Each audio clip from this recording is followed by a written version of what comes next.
Hello and welcome to the Suzanne Atwell Show. In this episode, the state of Sarasota water quality in 2021, the Gulf, the Bay, creeks, bayous, and aquifers. Things are not getting better. It has been a tough year for the state, the region, and for the county. We talk with local leaders about the scope of the problem, what is being done to turn things around, and what the public can do to help. We begin with a short overview. Nowhere is the impact of Florida water pollution more dramatic than the record-breaking number of manatee deaths this year, already close to 1,000. Starvation and malnutrition due to the seagrass loss is the leading cause of death. The Indian River Lagoon is ground zero. It runs through Volusia, Brevard, Indian River, St. Lucie, and Martin counties. 2021 was not kind to the Gulf Coast either. In late March, the Piney Point Phosphate Reservoir leaked millions of gallons of nitrogen-rich polluted water into Tampa Bay. This fed a red tide bloom that killed thousands of tons of marine life. And here at home, Sarasota Bay got hit with a red tide outbreak of its own this summer. By the end of July, red tide notification signs had been posted on all 16 beaches in Sarasota County. No swim advisories were issued for North Bayfront Park on Anna Maria Island. And the Department of Health in Sarasota issued a health advisory for local beaches in October. So here we are, 2 months left in the year as we record this show. To continue our assessment of 2021, we turn to a local leader who has spent his career advocating for clean water and the environment. He's a fifth-generation native, a walking encyclopedia of local knowledge, and a trusted friend of this show, John Thaxton. I grew up in the fishing town of Osprey, and Osprey is, of course, in the center of Sarasota County, and it was a functioning fishing village at the time with 3 or 4 working fish houses. So my best friends' fathers were commercial fishermen. So I grew up on Little Sarasota Bay, Blackburn Bay, and Roberts Bay in the commercial fishing industry. So it gave me an opportunity to really see firsthand the magnitude and at that time the economic significance of the fishing in Sarasota County. And it's indescribable in terms of what we see today. The key fish, the money fish back then for the fishermen was the mullet. And this was back when they actually caught mullet for the flesh rather than just the roe, which is mostly what they do today to make the batarga and then discard the fish. And the fish would be so thick in parts of Sarasota Bay. I remember the Intercoastal Waterway in Venice one time. I skipped school and I went down to the Circus Bridge because we were going to snitch mullet. And there was a solid black cloud of mullet for over 2.5 miles. As far as I could see, the mullet were so thick you could walk across them seemingly to get across the intercoastal. The shark and the dolphin were in there spooking the mullet into the rocks. So you could go down there and fill 3 or 4 or 5 gallon buckets of these huge 3 and 4 pound mullets with little to no effort. I still live on the water in Little Sarasota Bay, and it's been 3 years since I've thrown my cast net for mullet because the population has been so diminished as a result of development and red tide and all of the decreases in water quality. To think that that was just, what was I would have been 20, I'm 60 now, that was just 40 years ago. Yeah, to see such a crash and burn is really disheartening. We know that nitrogen from waste has been the primary culprit here, so we've all talked about. But what about other decisions that were made during your lifetime? In particular, the closing of Midnight Pass, the Intercoastal. What impact did that all have on the Lower Bay? What were our big mistakes? The fishermen at that time, and this goes back into the late 60s, early 70s, were pointing to the loss of what they called the piney woods, which we call today pine flat woods or whatever, and having them replaced with subdivisions and shopping centers. And they were then pointing as that as the culprit that was causing the red tide. And they turned out to be partially correct, not entirely correct, but partially correct. And so for all of these generations of land planners and decision makers in Sarasota County, we have constantly made these decisions with an absence of a focus on the amount of nutrients that we are taking from our land uses and putting into the waterways. And one of the things that has happened this year that has really caused me a great deal of sadness is the mortality of the manatees. 3/4 of the way, or actually 2/3 of the way through this year, we killed more manatees than we have had in the history of record keeping of manatee mortality in the state of Florida. And the reason is, first off, we had the red tide, but even a bigger problem is these nutrients are choking out the seagrasses, which the manatees completely depend upon for nutrition. So the manatees are literally starving to death. So we have wiped out over 10% of the entire manatee population in the state of Florida in 1 year, and it's all due to the nutrients that are killing the grasses, and those nutrients are based upon the decisions that we're making with our land use and our stormwater and our wastewater. You and I have talked about septic tanks many times. Let's talk about the county's reimbursement plan. Moving forward with the septic tank replacement system, we need to acknowledge that all these septic tanks are not created equal.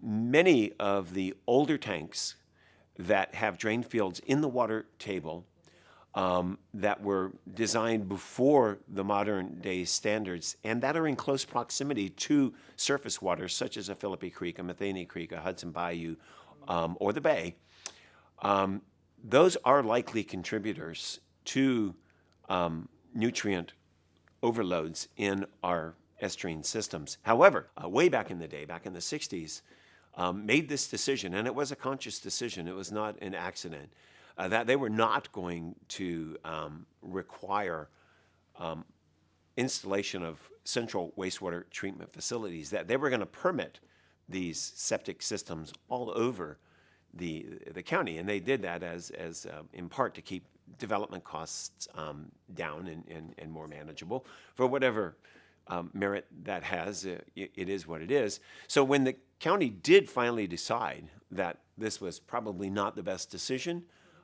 with all of these tens and tens of thousands of septic tanks, maybe we need to look at the conversion to central wastewater. All the federal money was gone.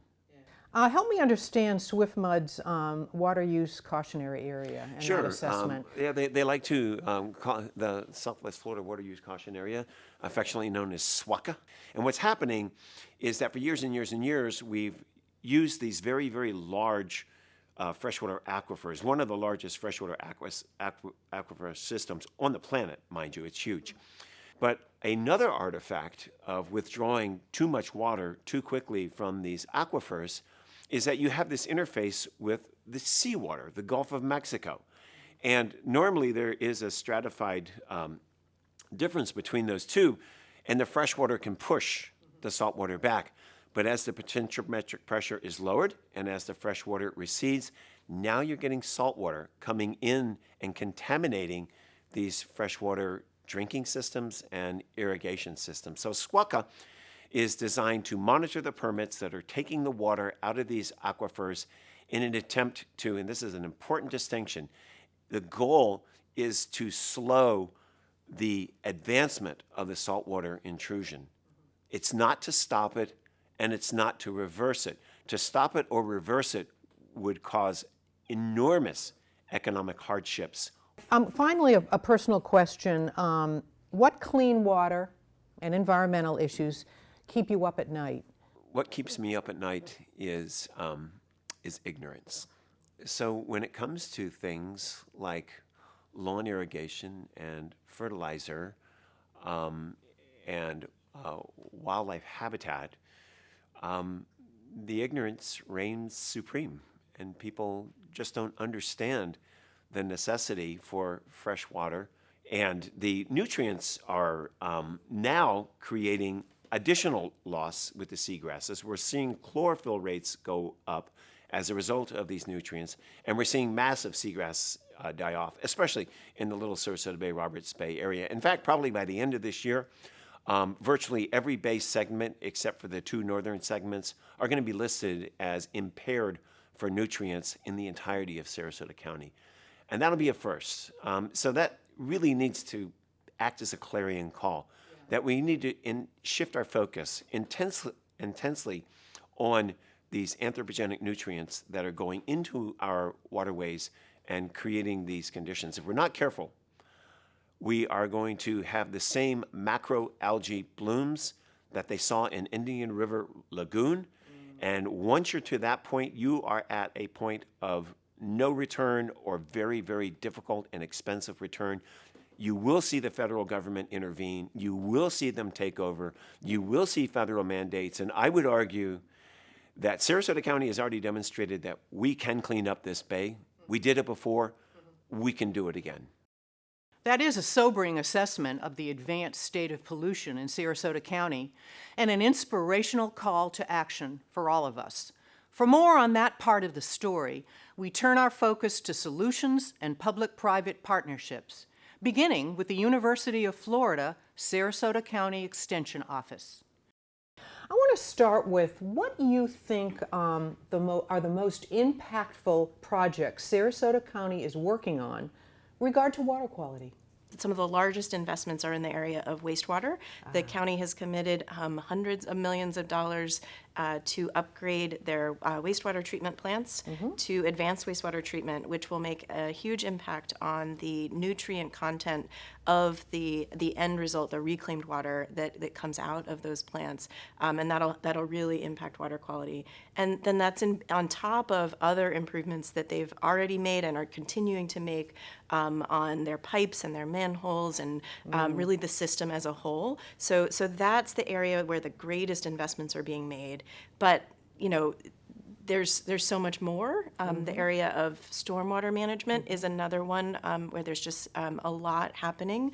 The past projects, which Celery Fields, you may not know, is actually a stormwater project, Yes. as well as Donna Bay Restoration, have really made a big difference. And they're looking forward at restorations on Alligator Creek and Philippi Creek, as well as looking at pond enhancement efforts and how best to manage stormwater in the urban environment in some of these older neighborhoods that were developed before the stormwater policies were in place. And so there really isn't a lot of management in place there. So what can we do to retrofit those to better manage the stormwater and allow it to infiltrate into the ground instead of being piped out into our bays and waterways? And that's affected by development too. Right. Yeah. So that's one of the areas people aren't as familiar with is that there really are policies in place in the Unified Development Code and other ways that require developers to implement stormwater best practices. So they have to have buffers along waterways. They have to have littoral zones in their stormwater ponds,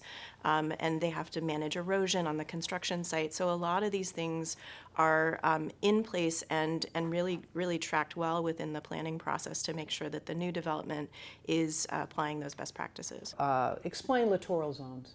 So the littoral zones in our stormwater ponds are one of the ways that the ponds capture the nutrients that might run off from the yards or the roads that are nearby. And so the plants that are planted in those areas actually take up those nutrients, right? They grow using those nutrients, and that helps keep the pond water itself cleaner, and then the pond itself is connected to the bay. So the littoral is kind of the edge between the land and the water. Well, it's the first one in the water, but there's actually another layer that's also important above the water. Okay. We like to encourage a no-mow zone above the water line, Okay. so that the grass clippings and the other sort of yard waste can't get directly into the waterway. So we encourage this area above the water line. Right. It's left alone. They don't mow it, and in many ways we actually encourage people planting that area as well to encourage that uptake of nutrients. How has it been with homeowner association? How does that work, that relationship with what you're doing? How do they play? How significant a part should they play? Oh man, they are such a critical player in this process. There's over 6,000 stormwater ponds in Sarasota County. Most people think they're just lakes, but they're not natural. They're not.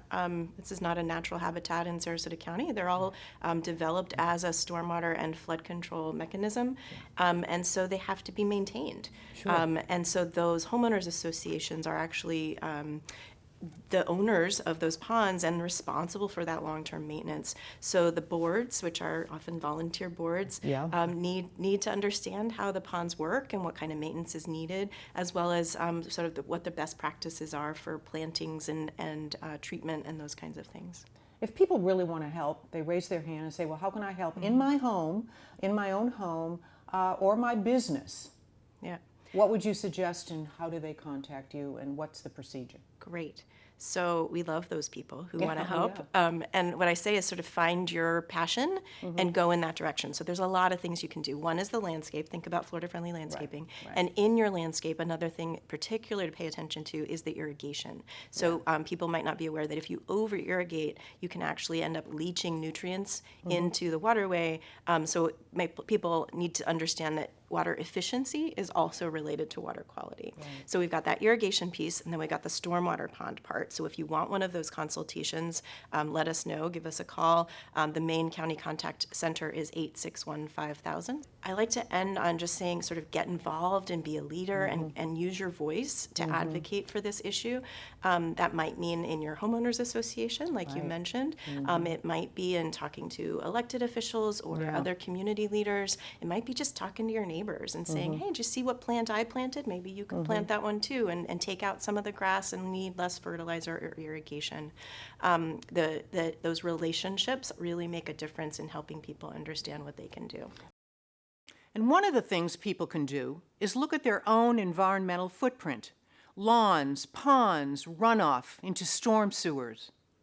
Our next guest is part of an important local effort to clean our estuaries and the ponds and creeks that feed them. START is the name of the organization. It stands for Solutions to Avoid Red Tide. Well, we've learned over the years, we have done all kinds of work, the scientists, the water quality people, looking at this thing called red tide and this organism.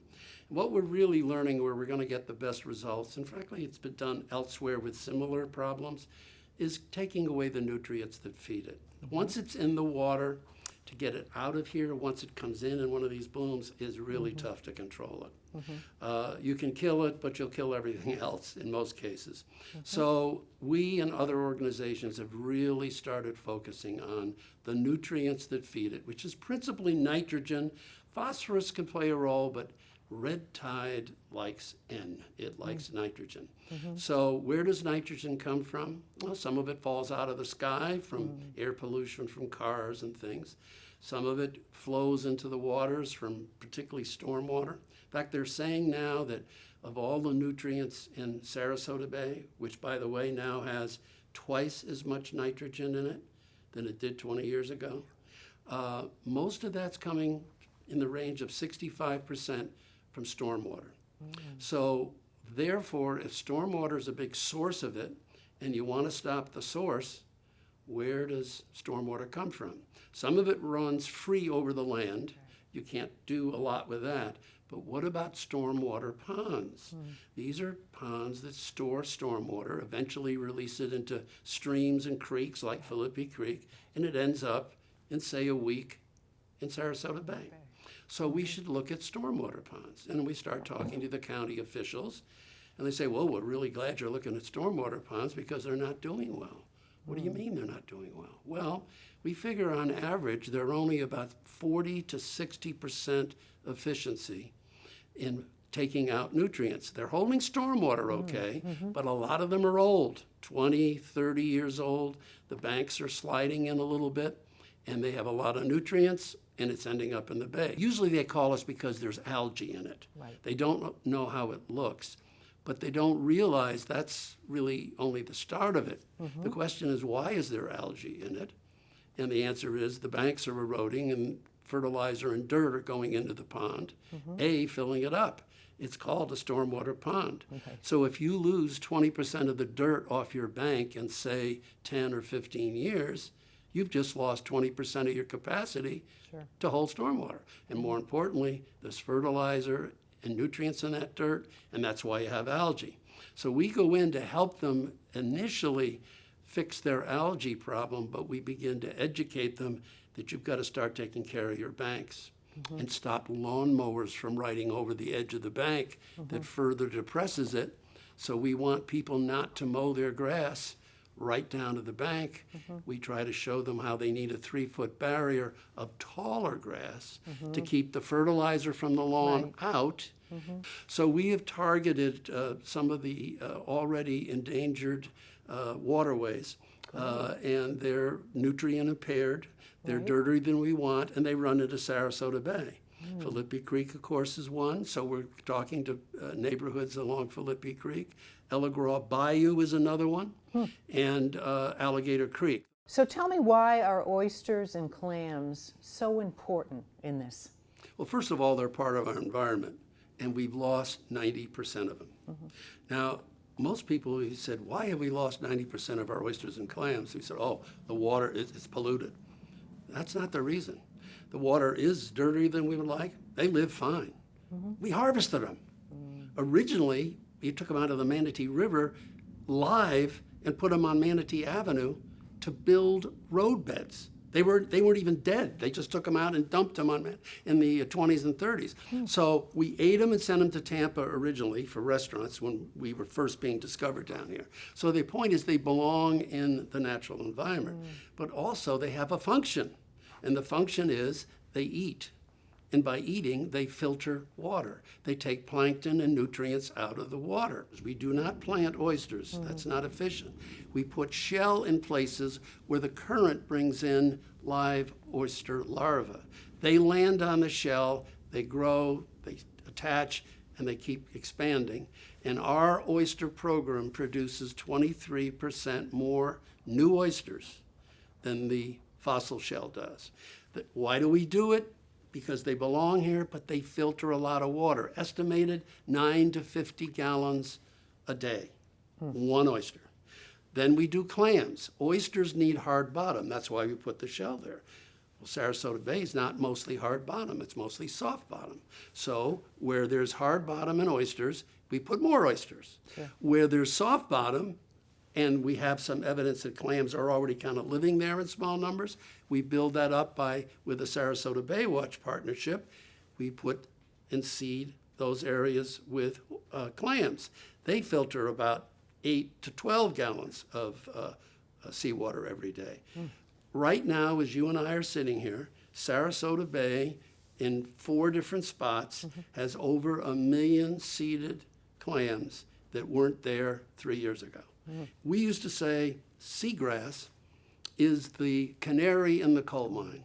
Wrong. It's not the canary in the coal mine. It is the coal mine. There's almost nothing out there in the bay that doesn't either hide in seagrass, eat seagrass, or eat a creature that eats seagrass. Fish that don't eat seagrass come to the seagrass beds to feed on the fish they want to eat. The seagrass is the basic for the bay. And if you've lost 30% of it, you better get it back. Thank you, Sandy. Getting it back is exactly what we need to do.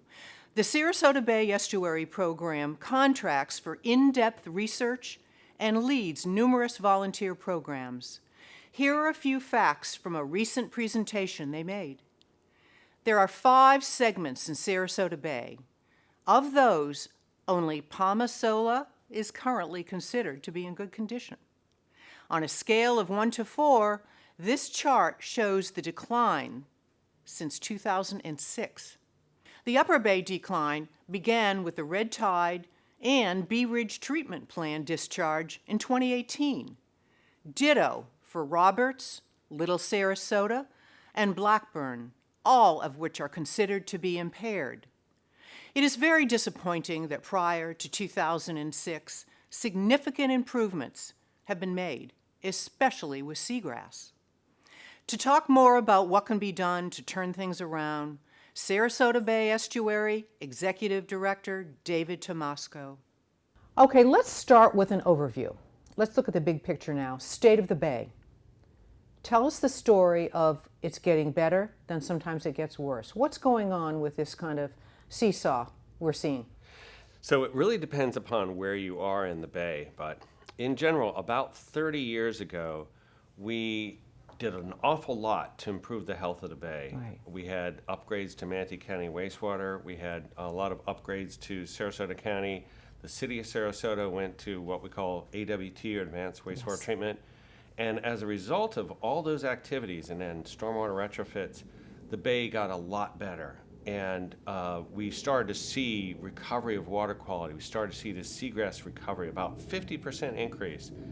And I think what happened is we got a little bit complacent and we didn't stay on the ball as much. So the population increase and the aging infrastructure, we started to lose a little bit of that benefit. And it depends upon where you are. Some parts of the bay are still cleaner than they were, 10, 15 years ago. Some parts are back where they were 30 years ago. So it depends on where you are in the bay. So where you are in the bay, how far would that extend from the urban to the rural to the...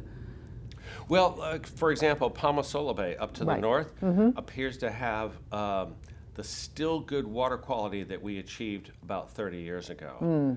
The upper part of the bay from, say, Siesta Key Drive up to Manatee Avenue, that part of the bay has been doing very well, but it got hit really hard with the 2018 red tide.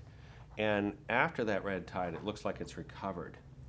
But in the area from Siesta Key Drive down to Venice Inlet, starting about 2013 or so, we had a lot of problems that lasted for a couple of years. And so the progress that we made in the first 20 years of the program was offset with things that have been happening for, like, say, the last decade down in the southern part of the bay. So we need to really recover down there, maintain in most of the upper part of the bay. So what are you doing right now to restore seagrass in the bay? So we know from history in Sarasota Bay, Tampa Bay, Chesapeake Bay, Denmark, Australia, that the way you get seagrass back as an indicator of ecosystem health is you act on water quality. And in the area from St. Joseph Sound down to Boca Grande, from about 1999 to 2016, we had a 40 square mile increase in seagrass coverage in that area. We didn't plant it. It came back. It's called the Field of Dreams approach. If you build it, they will come. If you get your water quality back, they will come back. And that didn't happen by chance. It happened because we went after wastewater in a very aggressive manner in that stretch of Florida. Nowhere else in Florida do we have the wastewater guidance that we have in this part of Florida. Because of that, we got big recovery. So what we need to do in Sarasota Bay moving forward is to again do what we did 30 years ago, which is pay attention to stormwater and wastewater, make the upgrades that make sense to get us back to the water quality conditions that we want to have. What are the upgrades? Explain some of the upgrades. What does that entail? The city of Sarasota has a state-of-the-art wastewater treatment plant. City of Manatee's isn't as advanced in terms of nutrients, but they have pretty low levels of nutrients, and then most of that goes towards reclaimed water. And they've had a system for so long that they don't have a lot of overflows. They don't seem to apply in excess. So, Manatee County doesn't look like it's contributing a lot of problem. Sarasota County has had a problem for over 10 years. What about marine wildlife? How are the populations of marine mammals and our fish doing? Yeah, that's a great question, because one of the reasons why I think we can make that connection between, pollutant loads and water quality is what's happened with manatees in the state of Florida. And the first 6 months of this year, we lost more manatees than the worst year on record. And in the first 6 months, we lost more than 10% of the population. And the epicenter of that has been the east coast of Florida, and in particular the Indian River Lagoon. And seagrasses are sensitive to water quality, which is sensitive to pollutant loads. The seagrass meadows in Indian River Lagoon are down 60% from where they were 10 years ago, and the remaining 40% is so sparse that the manatees' food source, they need about 100, 200 pounds of seagrass a day, is reduced 90, 95%. So the main reason why this has been such a terrible year for manatees is they're starving to death. Right. How do you mitigate that? That's what they eat to stay alive. Yeah, you You can't. can't? You can't just plant seagrass because you think it's good. If the water quality is not there, the seagrass isn't going to make it. And you cannot change their diet. Well, we know that in response to the 2018 red tide, we lost about 2,000 acres of seagrass in Sarasota Bay. Fish use parts of the bay without seagrass, but there are more fish where there is seagrass. And if we look at that difference between seagrass and bare sand, the difference between those two, what we call the delta, can be used to extrapolate how many fewer fish there are when you lose 2,000 acres of seagrass. And our rough estimate, based on work that was done earlier in the program, is we probably lost about 30 million fish, or we lost the habitat that would have supported 30 million fish. So Sarasota Bay got dinged pretty hard by that red tide, and we want to get that habitat back. The other thing that's been really big is the Piney Point related red tide in Tampa Bay. That was the worst red tide in 50 years, and Pinellas County scooped up 1,800 tons of dead fish. And there's a lot more fish than the ones they scooped up, because the bottom of Tampa Bay and Sarasota Bay in areas has a lot of decomposing fish on it. So that's tens of millions, if not over 100 million fish right there that got scooped up out of the water from that red tide. So our fish populations have been hit pretty hard the last couple of years. So Yeah, the that's what 2018 red tide was worse for Sarasota Bay and worse for the lower Tampa Bay. The 2021 red tide was much worse for the upper portion of Tampa Bay. So Interesting. you're kind of hitting, if there's no place safe from red tide, then the implications of that are pretty strong. That might be stronger than having like a strong red tide in a localized area. Maybe the fish can like survive in another area and come back to recruit. right. But if you lose a whole lot of habitat and a whole lot of dead fish Right. in Sarasota Bay and then lower Tampa Bay and then upper Tampa Bay, then where's your new fish going to come from? That's a good question, Dave. Where are they going to come from, and what are we going to do about it? The choices we make will literally define the future we leave to our children and grandchildren. Pro-development, zoning, and building codes need to change. The county's septic strategy is a failure. Reimbursement doesn't work. We need bonds to finance the shutoff of the old systems and connect them to public sewer lines. And the worst line ever that should never be repeated: red tide is a naturally occurring thing. Well, so is lung cancer, but doctors don't tell patients to keep smoking when they're diagnosed. If you'd like to know more about Sarasota water quality and what you can do to help, click any of these links.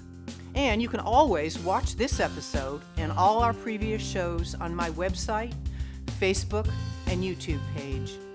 Well, that wraps up another one. Hope you learned something and enjoyed the show. Thanks for watching. Until next time, I'm Suzanne Atwell, and we'll see you around town.